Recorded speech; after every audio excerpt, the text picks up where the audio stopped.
Kehujanan, basah gila jaket sendalnya, mantap.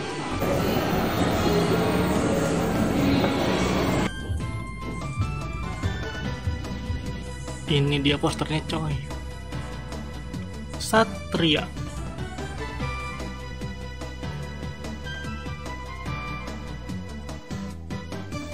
Seru gila coy, keren banget. Makan sore dulu setelah nonton Agent Ali.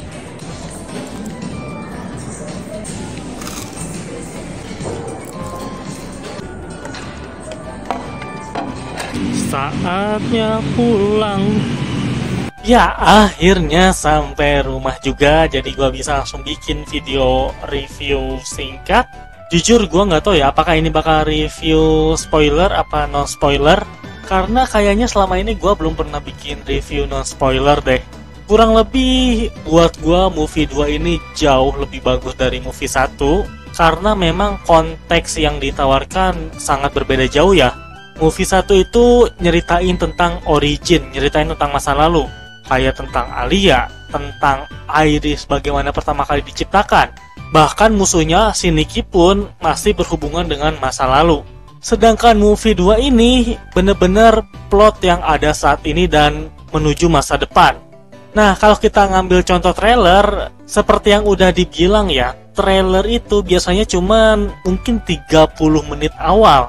Dan sama seperti di trailer movie 1, di trailer movie 1 kan musuh utamanya itu adalah para teroris. Sedangkan aslinya, teroris emang musuh yang di awal-awal dan musuh akhirnya itu si Nikki. Nah, movie 2 pun sama begitu. Di movie 2 kita difokusin pada trailer itu si Neonimus. Ya bener, Neonimus mungkin sekitar 30 menit awal. Sedangkan sisanya sampai ujung itu udah beda karakter. Jadi gua rasa ini bukan spoiler ya, karena ini emang pakem yang udah diterapin sejak trailer movie 1. Dari segi cerita, ya tadi udah dibilang jauh lebih bagus, jauh lebih bikin penasaran. Karena bisa diekspansi, maksudnya bisa apa ya, bisa dikembangin kemana-mana gitu loh ceritanya. Terus di trailer itu kan kita juga diliatin ada 2 agent baru ya. Dan itu ternyata adalah ketua teras yang baru.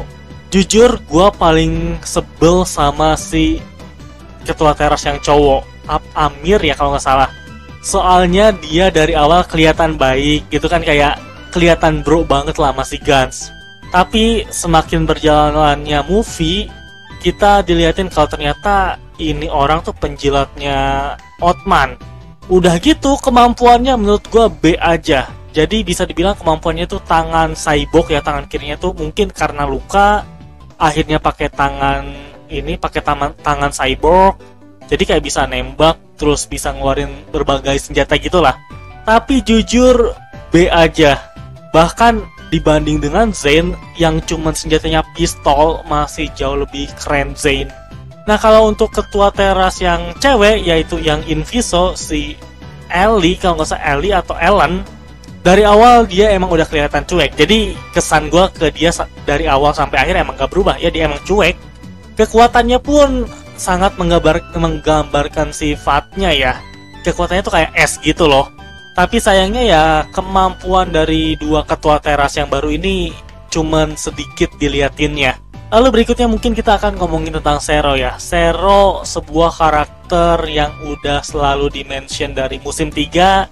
Akhirnya di movie 2 ini kita diliatin wujudnya. Jujur, waktu pertama kali diliatin wujud si Zero kan disorot dari bagian belakangnya ya.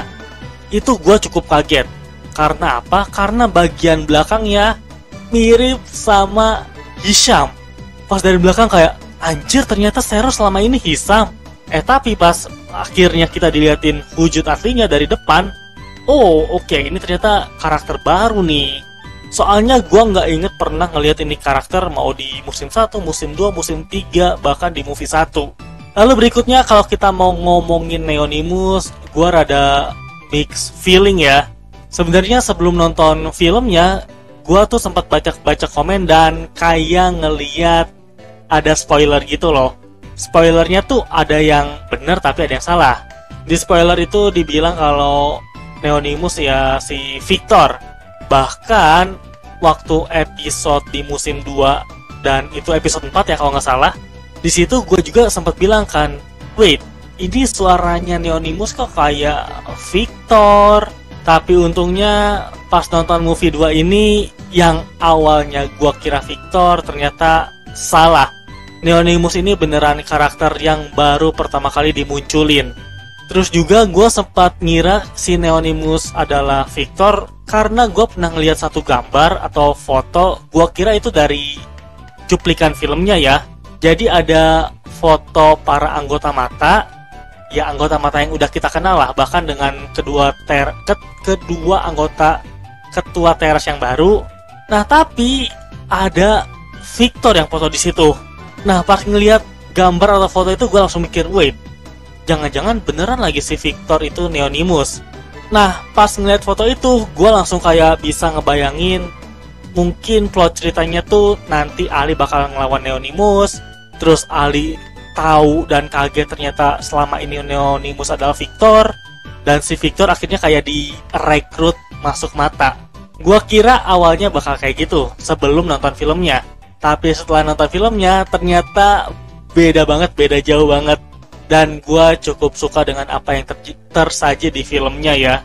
Lalu mungkin yang paling gokil adalah menurut gue ya adegan fightingnya. Koreografinya gila-gilaan. Dari menit awal sampai akhir, buset. Itu fighting scene-nya kacau sih, keren banget. Apalagi dari pertengahan sampai akhir ya. Itu kayak anjir bertubi-tubi, tapi koreografinya tuh gak habis-habis. Bahkan banyak momen ketika gua ngerasa, oh akhirnya selesai ini adegan fightingnya. Ternyata belum, masih ada lanjutannya. Oh akhirnya selesai nih, ada lagi.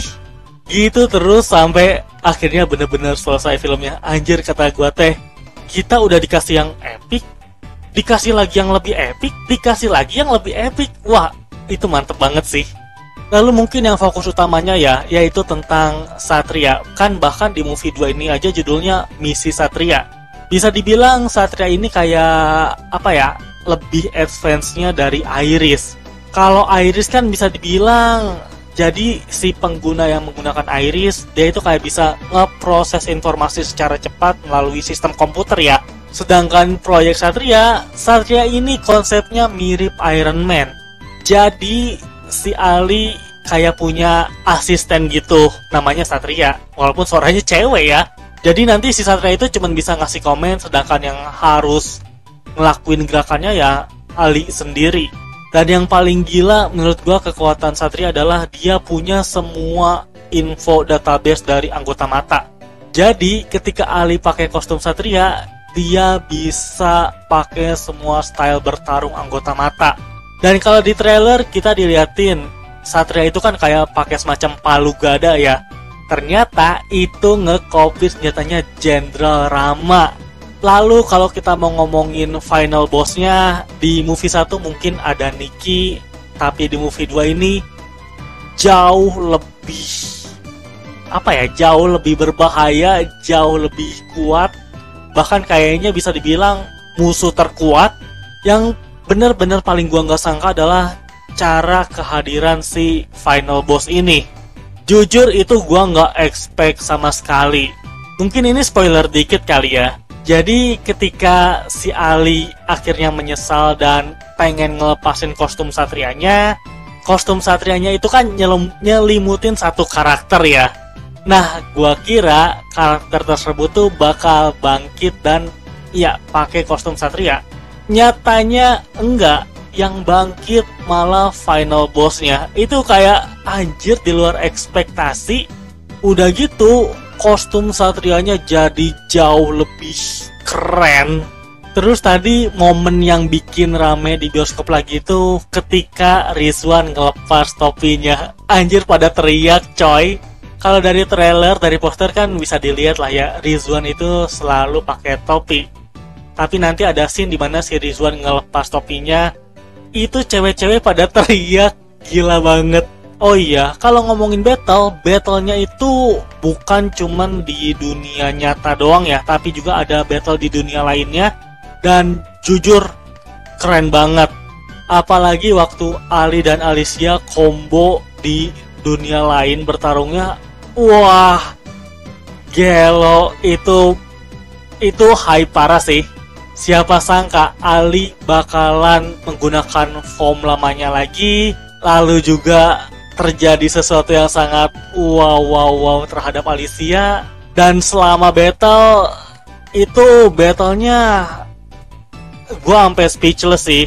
Bayangin, Cikgu Muamina ya namanya, sampai ikut bertarung. Itu kayak anjir bisa kayak gitu. Dan kalau ngomongin ending, ini kita ngomongin ending sebelum credit scene ya. Sebenarnya gue udah kena spoiler sih. Jujur, mungkin banyak kalian yang bener-bener pertama kali nonton rasanya bakal kayak sedih gitu ya. Tapi karena gue udah kena spoiler, jadi kayak B aja gitu. Emang sih, nonton film terus kita kena spoiler duluan tuh rasanya kayak kenapa sih? Untuk credit scene-nya itu ada 2 ya? Ada 2 apa ada 1? Oh iya, ada 2. Credit scene pertama ini Gun sama si Dayang bakal ketemu dengan seseorang dan ngobrolin tentang kedepannya gimana. Sedangkan di credit scene kedua, si Ali itu lagi kayak awalnya pengen nunjukin video gitu lah ke Alicia, tapi dia nggak sengaja nemu file, dan itu apa ya tadi filenya tuh kayak nggak bisa diakses gitu lah. Nah, kayaknya 2 credit scene ini bakal jadi poin utama untuk movie 4 ya. Movie 3. Katanya proyek Agent Ali ini nggak akan lagi dibikin series, tapi bakal lanjut ke movie 3. Namun bakal ada spin-off yang nunjukin tentang masa muda si Rizwan. Kalau emang bener kita bakal diliatin masa muda Rizwan, cukup menarik sih. Jadi ya kayaknya segitu aja kali ya untuk review non spoiler. Maaf banget kalau penjelasannya jelek, karena nge-review tapi tanpa spoiler itu harus mikir gimana ya yang enak kata-katanya. Jadi kalau gua ngasih taunya acak-acakan, mohon maaf ya. Sekali lagi terima kasih banyak buat yang udah nonton, dan sampai berjumpa di video-video berikutnya. Bye-bye. Ciao.